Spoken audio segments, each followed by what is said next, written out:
Hey everybody, welcome to our continued series of Medical Mamas. Today we are interviewing one of my best friends from high school, Dr. Hawkins. Hi, everyone. Dr. Hawkins is an advanced minimally invasive pelvic surgeon here in the Atlanta, Georgia area. We actually sometimes do surgeries together, which is awesome. But today we are going to continue our conversations surrounding being a Corona mama and also living during the time of this pandemic of racism.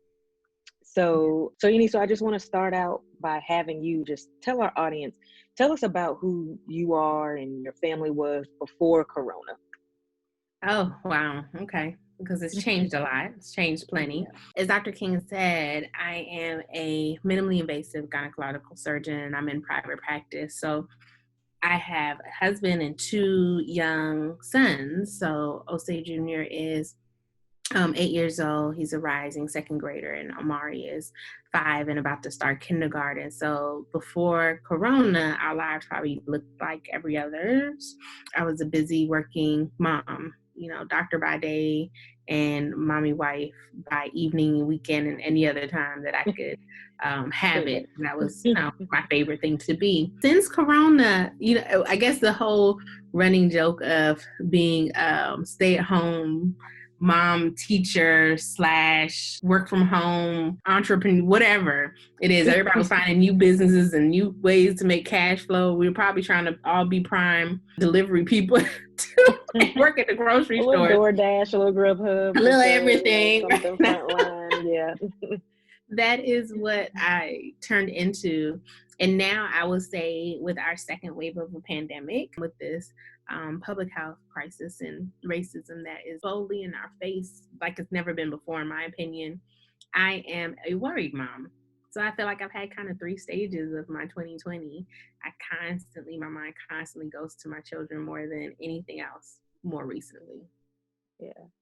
And so what are some of the things that you have felt, during this time period? I know, I spoke with Sharon previously, who mentioned a little bit about having some anxieties. Tell me a little bit about your feelings that you've experienced during this time. I definitely feel similar. I've had anxiety. I've had moments of anxiety because a lot of the experiences and what we've had to do and the adjustments we've had to make are, we've not done it before. I've never done virtual health, telehealth, and gynecology. It really wasn't a thing for us. And even though I did phone consults before now, to kind of do it all day, every day, and especially in an environment of my home with my children that were still trying to keep their studies, there was a lot of anxiety. At times I felt inadequate, like, oh my gosh, can I do it all? That didn't last terribly long. Once we kind of got into a rhythm and a flow, I actually started to enjoy the moments that I was able to have with my children and my husband. I enjoyed the walks that we were taking every single day and making them breakfast in the morning, something that I never ever did. It was a weekend thing. It was a Saturday, not even Sunday, because we went to church. So that was always a rush. It felt like everything was forced to kind of slow down. And then I went back into my wave of anxiety, like I was saying before, with everything that's been happening in the news and the protests and the coming to terms with the police brutality in this nation. Every time we see another death, murder on TV of innocent Black people, my thoughts go to my children. My thoughts goes to the fact that I'm raising 2 young Black men in America. And so I've had phases. I've had good phases. I've had highs and lows. It's shift. But I feel like it definitely overall is going to make me a stronger mama. It's going to make me a stronger wife and leader in my community. At the end of the day, it's a trying time for everybody across the board, but it feels different this time too. So I am encouraged. Yeah. The funny thing is when I originally started Corona Mamas, it was born out of my just having my newborn back in February and dealing with the pandemic afterwards, and dealing with some of the struggles of being a new mom, and some of the already baseline that about 20% of new moms will experience some postpartum mood or anxiety or stress disorder. And as things moved on, I saw it being mirrored in so many moms of all levels. And so that's why this thing is taking a whole new turn and expanded. We're all Corona mamas. Yeah. especially when that shelter in place order went in, and now we're becoming new moms all over again, because before, working mom, the kids went to school, and now kids are at home, so you're stay at home mom slash work at home mom, and so it's a Yeah. whole nother aspect of learning how to become a new mom. And so that's how this thing just kind of really grew and expanded outside of the realm of pregnant and new moms. Yeah. So when do you recall, when shelter in place hit, when that kind of mandate went down, what went through your mind when that happened? The urgency, the reality of it being like, this is a serious matter, the ability to push out the thoughts of this not being real, Mm-hmm. and that this is a conspiracy theory. My husband's a conspiracy theorist, y'all. And that this wasn't something that was just, made up for whatever economical gain, which clearly was no economical gain from it. But I had to kind of, shift and battle with that when Mm-hmm. the shelter in place really became a thing here locally, because we had already seen it kind of on the West Coast happen first, and it worked this way. They moved a little faster than we did. And when Mm-hmm. it hit the East Coast and it hit Georgia is when I think it really became real. And then it was Yeah. kind of, my husband, actually, I didn't give me any choices. My husband shut this whole house down. He wouldn't even let his sister over to see his mother, who lives with us. And my Yeah. children were anxious about not being able to be with their teachers and their classmates. It was Zoom school was no fun to them. So Yeah. the reality hit fast, and we all had to adjust, I think, very quickly. But I thank God for my husband, because he took Yeah. it extremely serious. So I didn't have a chance to even play around with it and put myself or my family at risk. Yeah, definitely different levels to it, different level of concern. And I know especially he was concerned with you, being a physician, working in the hospitals, just so much risk and exposure, and especially with young children. And Absolutely. your mother-in-law, living Yep. at home with you, she definitely high risk as well as far as her age group. And so, kudos and hats off to him for you guys being able to be partners on that front. Oh, yeah, for sure. So, and you talked a little bit about, how your practice changed and home life changed, taking those walks and doing things at home, doing more telehealth. In retrospect, kind of thinking back, is there anything that maybe would have approached slightly differently, hindsight 2020? I would have. So I told you I have two children. One is 5 in Mm-hmm. pre-K, and my other is 8, and he's a rising third grader. And for my second grader at the time, he had a very structured regime to his schoolwork. They had plans every day, and it got even more structured as the weeks went by. And they realized, we're not going back to school, especially when when Yeah. that decision was made that they're staying out for the remainder of the school year. They became very structured about their lesson plan. With my pre-K rising kindergartner, it wasn't as structured. And I have Yeah. some friends that were on all spectrums of mommyhood. Some friends that were like, oh well, you graduate pre-K today. We done with that. And then I Right. had other people, one of my neighbors, she had a full 9 to 3:30 every 30 minutes structured activity. And I went back to some of the things that I did with my firstborn, as far as Mm-hmm. just finding what I think he needed to work on to get prepared for kindergarten. We worked on his letters, we worked on his phonics, because reading is fundamental. But I feel like I kind of left everything else at the sideline. So I feel like if I Right. had to do all over again, I would have tried to have a better balance of just an Mm-hmm. educational experience for him, because I do feel like he missed out on a lot by not being at his school. Because at his age, is easy to fall into, they'll get it. They'll, Yeah. pre-K ain't that important. Ain't like if he gonna get an F on something. You know what I'm saying? Like he's taking the test Right. next week. So, and like he got spelling words and sight words. But Yeah. I did only honestly the fundamentals with him. We did something every day. I think you sent me an online scholastics Mm-hmm. like a website that I could go to. So he did that every day, and it read to Oh, good. him. Reading was kind of where I focused. I don't think I did any math. I did the Rosetta Stone. He actually enjoyed the Spanish, but it didn't go very far because he also needed me to sit there and do it with him. You know Yeah. what I mean? Yeah. His father, my husband, already worked from home and already had a busy calendar. So he probably found himself very annoyed that we were all here in his space, his time. Right. You know what I'm saying? So if I could do it differently, I would have made more dedicated time for my youngest. Yeah. Because they need help. He couldn't read the instructions. You know what I mean? Right. Like if he got stuck on something, he was truly stuck.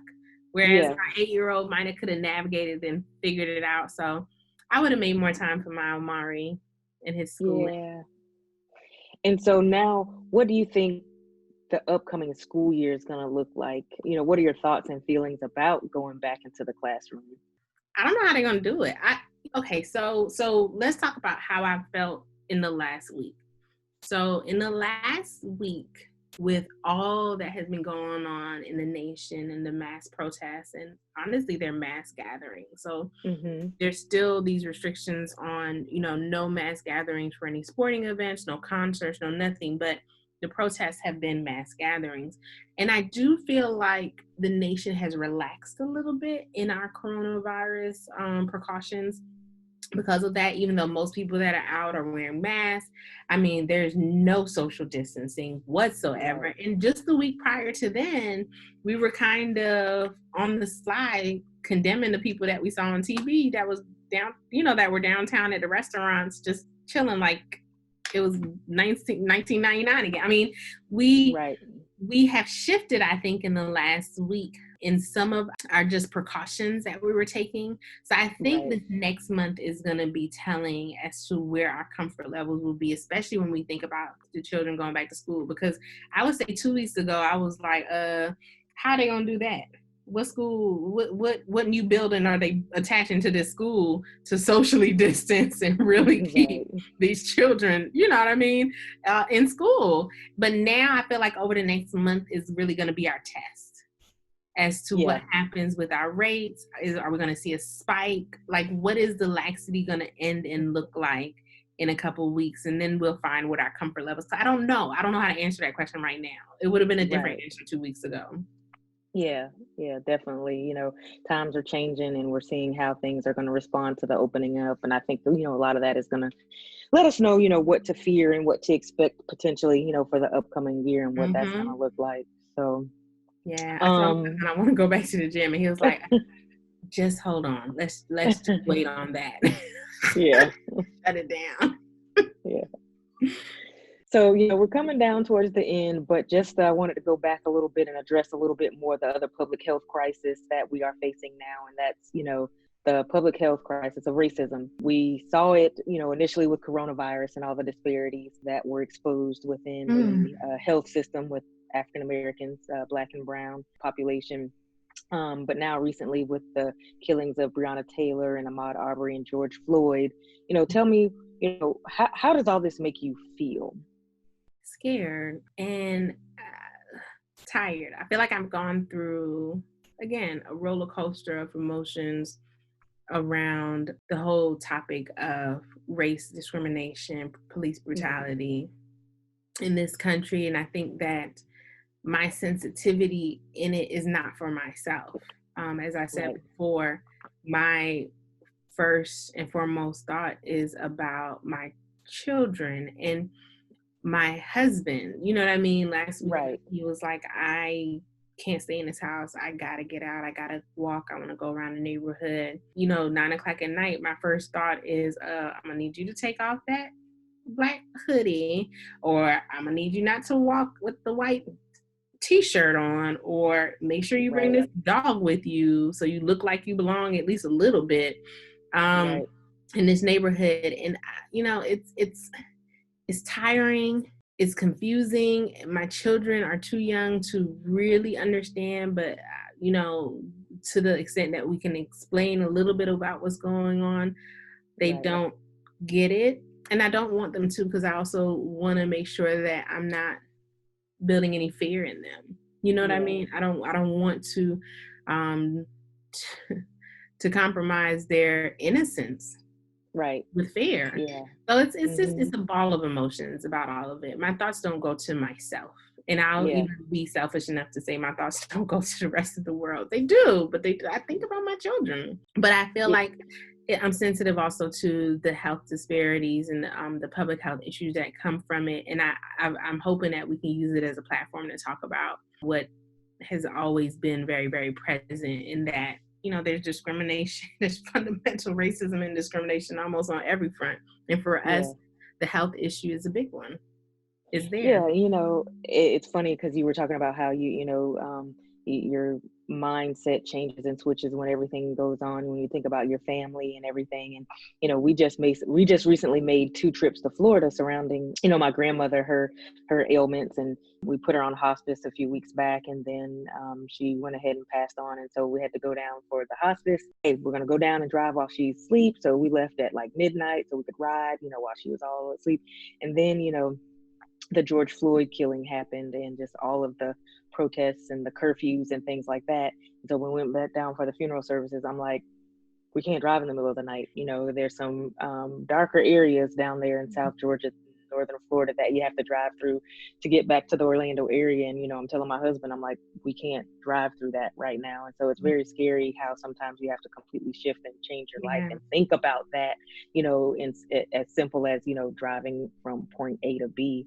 So have you started having any conversations with your sons just as of yet? Just anything? Yeah. So CNN has a program now. They started actually with the coronavirus pandemic, and they basically have it to where Sesame Street sits with a lot of the CNN hosts and anchors and talks about these topics. And even this weekend, they had our mayor, Keisha Lance Bottom, was on there with all the Sesame Street characters, and they talked about racism on a children's level. And I love the way that they did it, because they had the children basically send in questions, video questions. And in my children, even though it's very, very hard to keep their attention, I'm not going to act like they watched the whole thing, but when they saw other children that looked like them and that were their age and stuff, it perked them up a little bit to want to know what were they talking about. I will say that my oldest, when all of the protests started, last week, and there was a lot of unrest with the protests. There was a lot of looting and destruction, a lot of anger. I would say that was the anger phase of this whole thing. He couldn't take his eyes. I think all of us, we couldn't take our eyes off of the news and what was going on. And he doesn't watch the news. Come on. But he could not take his eyes. And he was like, Mommy, if I was out there, I would be giving a speech to those people. I would be telling them that this is wrong and we have to stand up for our rights, and and I was just so proud. So on a very cursory, superficial level, he understands it. I don't think he understands it, but I was happy. I was excited that he showed at least a little interest in wanting to know what's going on in his community. So the conversations have been gentle. I think, but the Sesame Street production that they did a good job, because I was able to have a little bit of a deeper conversation after that. But at the same time, like I said, I'm trying to find that balance where I'm not also instilling fear in them. Yeah. Like, this is the reality, but I don't want them to walk around being afraid. Yeah. Right? Definitely. So I will figure it out. We are having continuous conversations. Matter of fact, tomorrow we're bringing them to see a protest. I have no idea if we're actually going to let them get out of the car and walk in a protest. We'll see how we feel about that. But I want them to see it. I want them to see it in real life. Yeah. It's all about exposure, and just having those conversations with them and letting them know that you're there, especially that you're open, willing to answer questions, but definitely, but you want to meet them where they are so they can learn there. So. Well, it has been great talking to you. We're going to go ahead and wrap this up. Anything else that you wanted to talk about, or? No, this is an exciting time for all to learn, grow, and really cultivate ourselves and our families. Honestly, I think that's what this has forced us to get back to. This moment has really slowed us down before. Yeah. It's been tough, but it's slowed us down. So we have to find the good in it too. Good. Well, thank you so much for participating in our Medical Mamas series for Corona Mamas. Don't forget to visit our website, www.corona-mamas.com, or you can follow us on Twitter @CoronaMama1. Thanks, Soy. Bye. Thank you, Erin. Love you, honey. Love you too. Bye.